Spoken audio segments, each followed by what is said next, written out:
Meu nome é Lana Carmona, eu sou mãe, eu sou padeira, eu sou empreendedora e eu ajudo as pessoas a dominarem a produção de pães caseiros variados.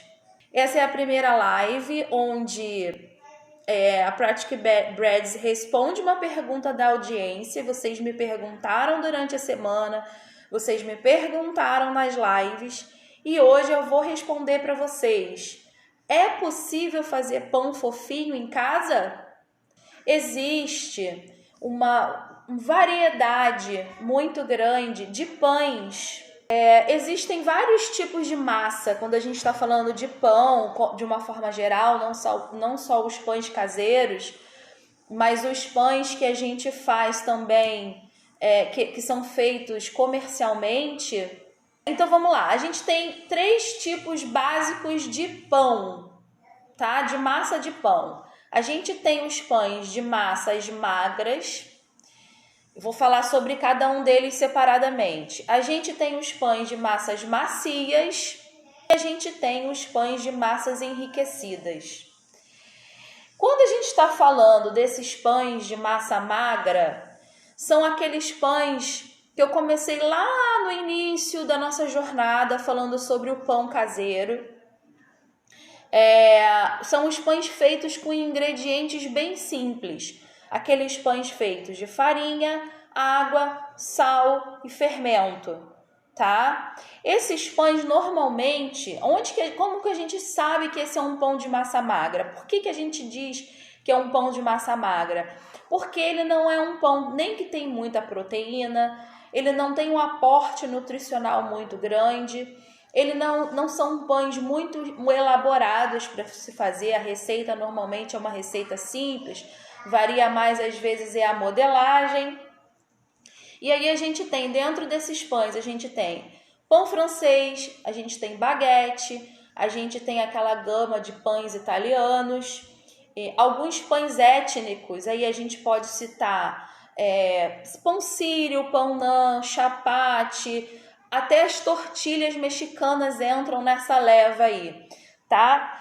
E existem algumas variações desses pães de massa magra que a gente pode pegar emprestado essa massa e fazer pão de hambúrguer, alguns pães recheados e alguns pães saborizados. Foram esses pães que eu comecei a trabalhar para ensinar para vocês aqui, né? Como desenvolver primeiro essa leva de pães. Qual é a característica desse tipo de pão? É a característica de ter uma casca bem seca, né? Uma casca mais seca e mais resistente. São aqueles pães de crosta, tá? Esses pães, para quem está procurando um pão que tenha muita maciez, muita fofura, ele não é o pão dos seus sonhos. E aí a gente tem que passar para uma outra categoria de pães. E aí vão entrar nessa categoria de pães fofos, de pães mais macios, os pães de massa macia e os pães de massa enriquecida. Então a gente tem aí os pães de massa mais macia. Qual é a principal característica desse pão de massa macia? A casca fina e mais mole, uma casca mais molinha, tá?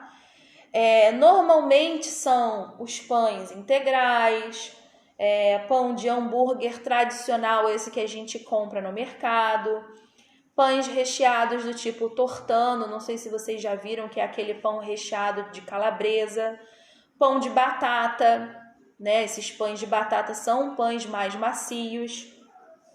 E aí tem 2 ingredientes muito importantes que entram nesse pão de massa macia que dão esse tipo de textura no pão, que é o açúcar e as gorduras. Até agora a gente estava falando de pães, né? Principalmente os 2 pães que a gente estava falando aqui, de ingredientes muito comuns. A gente não tinha trabalhado ainda com nem ovos e nem gordura. E quando a gente está falando de pães de massa macia e a gente fala do açúcar e da gordura, a gente tem que saber que existe uma proporção para que eles se enquadrem dentro dessa categoria. E aí, nesse caso, o açúcar, e a gordura para poderem entrarem nesse tipo de pão, eles têm que variar de 5 a 10% do peso da farinha. O que significa isso? Significa que se eu tenho um pão de 500 gramas de farinha, não a massa inteira já pronta, tá? Um pão que leva meio quilo de farinha de trigo, eu tenho que ter de 25 a 50 gramas de açúcar e gordura. E aí, quando a gente fala nessa gordura, a gente está falando especificamente de gordura vegetal e de gordura animal. Gordura animal, manteiga e banha de porco, tá? E a gordura vegetal, os óleos, os azeites, né? Eu nem vou citar a margarina, porque a margarina é um tipo de gordura. Hoje ela já não é mais a maioria hidrogenada, mas ela é uma gordura que tem muita gordura trans, que não faz bem pra gente. Então eu nem uso nos meus pães. Então é importante a gente saber que a gente pode usar banha de porco, manteiga e o azeite, tá? Isso é bastante importante para esse tipo de pão. E aí saber também que a maioria dos pães industrializados que a gente compra no supermercado ou que a gente compra até nas próprias padarias está travando. E a maioria desses pães de massa macia são os pães que a gente encontra no mercado, porque a técnica para produzir esses pães industrialmente, até por conta dos ingredientes, é a mais prática. Tá? Esses pães muito sofisticados, que são os pães que eu vou falar da terceira categoria, são mais difíceis de serem produzidos industrialmente. E é exatamente aí que entra o benefício do pão caseiro, mas eu vou chegar lá. Esses pães de massa macia, eles estão no meio do caminho. Eles não são nem o pão de massa magra e nem os pães enriquecidos. Então é um pão mediano, é um pão que agrada a todo mundo, é um pão que é muito versátil, principalmente em forma, né, em modelagem. E a vida de prateleira, isso é muito importante, gente, porque tem gente que acha que fazer pão em casa, o pão vai estragar rápido. Mas isso não é verdade. A gente precisa saber por que e como o pão que a gente faz em casa estraga rápido, ou seja, a vida de prateleira dele. Quando a gente adiciona açúcar e gordura na nossa massa do nosso pão, a gente aumenta a vida de prateleira do nosso pão, tá? Eu vou explicar por que já. Então, quando a gente tem esses pães em casa, a gente consegue dar principalmente mais sabor, que é o que a gente quer, mais maciez e uma vida de prateleira maior, ou seja, é um pão que vai durar mais. E aí a gente chega onde a gente começou lá na nossa pergunta inicial, né? Será que eu consigo fazer um pão fofinho em casa? Será que é possível? É possível, sabe por quê?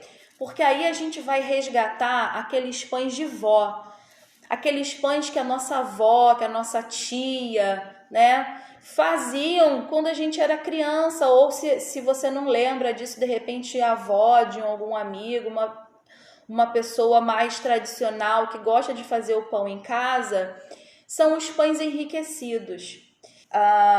O método de se fazer o pão antigamente era muito empírico. O que significa isso? Significa que as outras pessoas faziam um pão até sem saber como que aquilo funcionava. Então, era um alimento de base, né? O trigo é um cereal e o cereal é um grande alimento de base na nossa alimentação.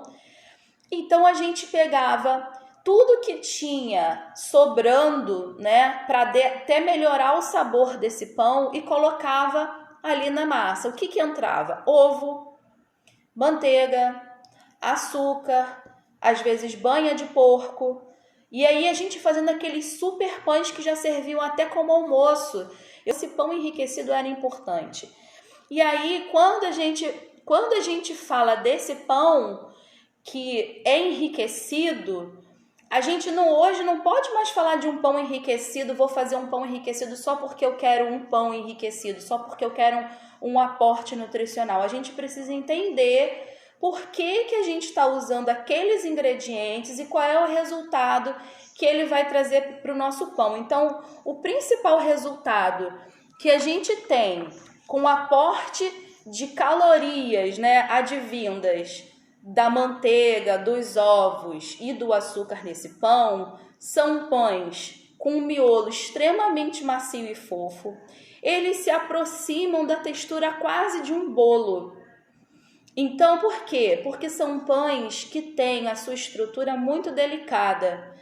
E todo pão que leva muito açúcar e muita gordura, esses pães de massa enriquecida são pães que têm aí de 30% a 50% de gordura. É muita coisa de gordura e até 30% de açúcar. Então, essa quantidade enorme de gordura e de açúcar, ela enfraquece o processo de fermentação. E aí, o que a gente tem que fazer? A gente não pode sovar esse pão com toda a força da galáxia. É um pão que se sova pouco e às vezes a gente nem sova, a gente mistura, boleia, deixa ele fazer a primeira fermentação, depois retoma, porciona, modela e deixa ele fazer a segunda fermentação. Por quê? Porque ele se aproxima da textura de um bolo.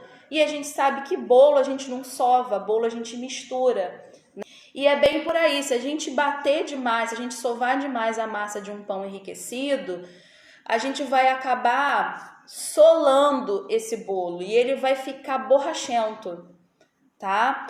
E aí o que acontece? Por conta dessa quantidade enorme de gordura, de açúcar e principalmente alguns pães entram ovos, a gente tem uma casca muito fininha e delicada, brilhante, porque a gordura dá esse aspecto para o pão, e ela normalmente é uma casca que escurece mais. Por quê? Porque tem muita proteína. E a proteína, quando ela é aquecida, ela passa por uma reação química, que é um escurecimento não enzimático, que a gente chama de reação de Maillard. A reação de Maillard para o pão é um dos acontecimentos químicos mais importantes que a gente tem. Por quê? Porque esse escurecimento não enzimático, além de dar cor para o pão, né, é ela responsável pelo cheiro, ela traz notas de tostado, às vezes notas de avelã e o sabor também, né? Um pão que não sofreu adequadamente a reação de Maillard, às vezes é um pão que foi muito salgado, recebeu muito sal na massa, um pão que fermentou demais, que ele não vai ter o mesmo sabor de um pão que pôde escurecer a sua casca e sofrer essa, vamos dizer assim, degradação das proteínas, tá? Isso só acontece com a injeção de calor no pão. Quando você põe ele no forno, passa um tempo e aí você começa a sentir esse cheiro, tá? Quando a gente está falando desses pães enriquecidos, então, que é o que a gente está buscando, esses pães muito fofos, a gente tem essa estrutura mais fina, mais delicada, são pães que se rasgam, né? Que eles desfiam, essa é a palavra certa. Pães muito fofos, eles desfiam. Você tem um aporte nutricional nesses pães, por conta da gordura e dos ovos. O açúcar é um aporte mais calórico. E aí a gente passa a pensar o seguinte: que tipo de pão eu posso fazer que seja um pão de massa enriquecida? E aí a resposta dessa pergunta é: o pão mais emblemático de massa enriquecida é o brioche francês. É um dos mais importantes, eu acho que é um dos mais consumidos no mundo. É o pão que a gente mais gosta aqui em casa. É um pão até simples de preparo, mas você precisa conhecer essas técnicas básicas E aí a gente tem, dentro dessa gama de pães, eu já falei do brioche, que é o mais importante, mas a gente tem os panetones, a gente tem os sonhos e os donuts, a gente tem um pão que é feito, que é característico aqui, né, da colonização alemã de Santa Catarina, que é o Stollen. Todos esses pães têm essa característica de ter essa massa mais macia, né? Dependendo do tipo de dobra, às vezes ele pode ficar mais seco ou mais úmido, tá? Mas todos eles têm essa característica. Então, se você quer fazer um pão macio, você não pode fazer um pão macio e fofo, você não pode fazer um pão só com farinha, água, sal e fermento. Porque por mais que você hidrate essa farinha, por mais que você coloque água na sua farinha, você nunca vai conseguir chegar nessa textura, porque o que vai dar essa textura, principalmente nesses pães de massa mais fofa, é a gordura e o ovo. O ovo é um dos agentes mais importantes até para a emulsificação do seu pão, para ele ter essa consistência, a cor do pão vai melhorar conforme você coloca, né, os ovos no pão. E aí, quando a gente fala do ovo, é importante a gente saber que nesses pães a gente coloca mais gema do que clara. Por quê? Porque a clara em excesso em qualquer tipo de pão, seja ele comercial ou seja ele caseiro, ela promove o ressecamento do miolo muito mais rápido. Então, se você vai fazer um pão, por exemplo, um brioche, que é um pão bem fofo, tá? É um pão bem fofo, bem macio, é um pão muito aromático, é um pão que tem uma vida de prateleira muito grande. E aí, se você coloca muita clara nesse seu pão, o que vai acontecer? Ele vai ressecar muito mais rápido. Então, no brioche, se você coloca, por exemplo, um ovo inteiro, você vai colocar um ovo inteiro no brioche, porque a clara também é importante na estrutura, você vai botar 2, 3 gemas, tá? Existe brioche, quando eu fiz a primeira vez o brioche, eu fiquei até assustada, eu nunca tinha feito um brioche desse jeito, mas é uma receita bastante tradicional, não leva nenhum tipo de líquido, a não ser as gemas e a manteiga, gema e manteiga, só. Eu fiquei, meu Deus, será que isso vai dar certo? Eu não acreditava que aquilo ali fosse dar certo, mas dá certo. E é uma das coisas mais fantásticas que eu já comi, porque é um pão que derrete na boca. Então, se você está procurando fazer um pão fofinho, gostoso e extremamente macio, você precisa fazer um pão de massa enriquecida, tá bom? Então, por que você vai fazer o pão de massa enriquecida? Primeiro, porque você quer um pão que tenha um aporte nutricional melhor, principalmente no café da manhã, é bem bacana. Porque você quer um pão que dure mais e porque você quer ter uma textura diferenciada. Eu vou responder sua pergunta, tia. Ela perguntou assim, olha, eu sempre coloco margarina, é correto? A margarina é uma gordura, mas se você puder substituir a margarina pela manteiga, você vai ter um ganho aí em saúde muito grande. Por quê? A margarina, os óleos vegetais de uma forma geral, eles não têm a capacidade... Olha, gente, isso é muito importante. Para tudo que vocês estão fazendo, vamos desmistificar essa coisa da margarina. A margarina, ela é proveniente de um óleo vegetal, ok? E aí, óleo vegetal, a não ser a gordura de coco e a gordura de palma, que solidificam a temperatura ambiente, os óleos vegetais, na sua maioria, eles não solidificam em temperatura ambiente. Para que ele consiga, para comercialmente, que ele chegue nesse ponto, ele passa por um processo, hoje existem vários processos, mas ele passa por um processo onde existe uma quebra ali química, né, de ligações, e um radical que era normal, ele vai virar um radical virado, vamos dizer assim, tá? E aí a gente vai ter uma gordura trans, ele sai lá de cima e ele vira. Cara, o nosso corpo não consegue absorver gordura trans. As nutris de plantão, se estiverem me ouvindo, vão dizer isso. A gente não tem capacidade de absorver, de digerir gordura trans. Para onde que vai a gordura trans? Ela vai para as nossas veias, ela vai entupir tudo. E aí a gente está consumindo a margarina. Por quê? Porque ela é mais barata e porque existe uma chuva da mídia sobre a margarina. Margarina não é bom, gente. Se fosse bom, não era baratinho como é baratinha a margarina.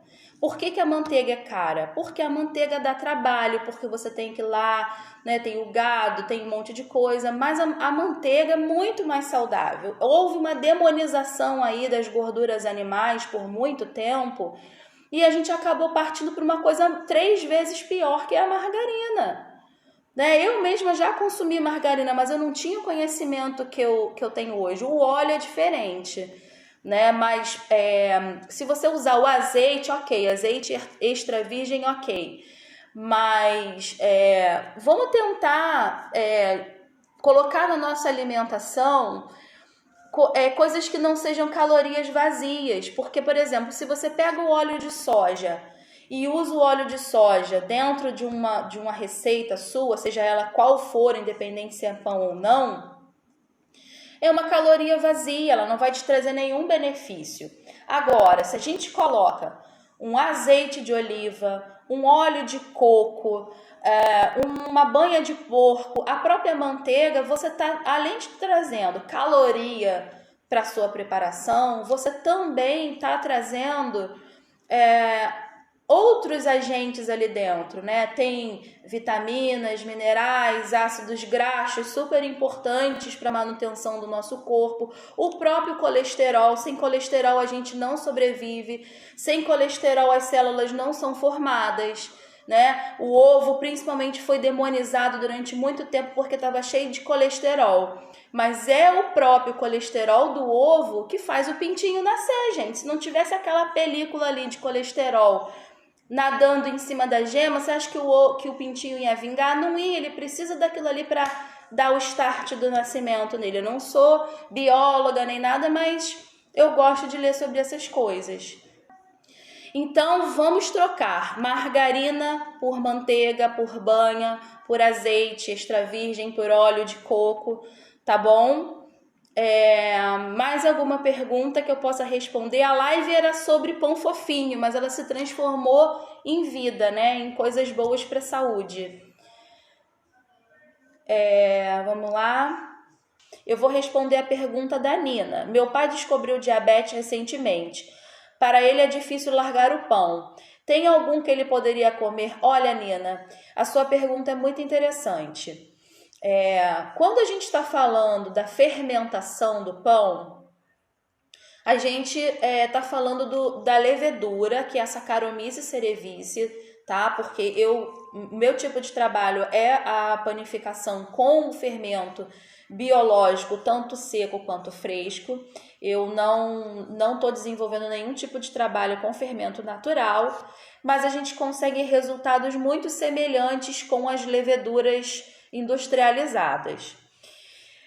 Para quem tem diabetes, o maior inimigo é o carboidrato, é o açúcar na sua forma simples, certo? E aí, quando a gente tem... Oi, Giuseppe, tudo bom? Obrigada por você estar assistindo a gente, por estar me assistindo, na verdade. E aí, esses pães, quando a gente fermenta eles, Nina, por longas horas, o que vai acontecer? A levedura, ela vai consumir a maior parte desse carboidrato, porque ela precisa dele para poder sobreviver, é o alimento dela. Então, quando ela consome, né, esse carboidrato, ele passa 12 horas fermentando, e você depois dessas 12 horas, assa esse pão, você consegue ter um pão com índice glicêmico muito baixo.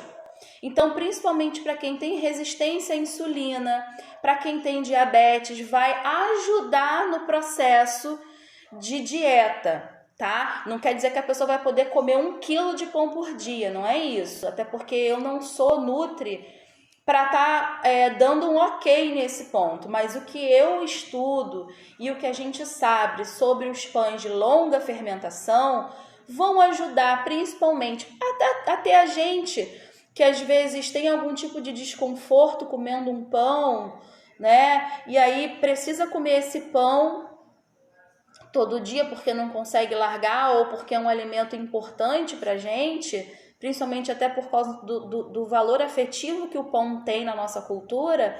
Esses pães de longa fermentação vão ajudar aí a trabalhar essa glicemia, porque são pães onde praticamente quase todo o carboidrato já foi consumido pelas leveduras, tá?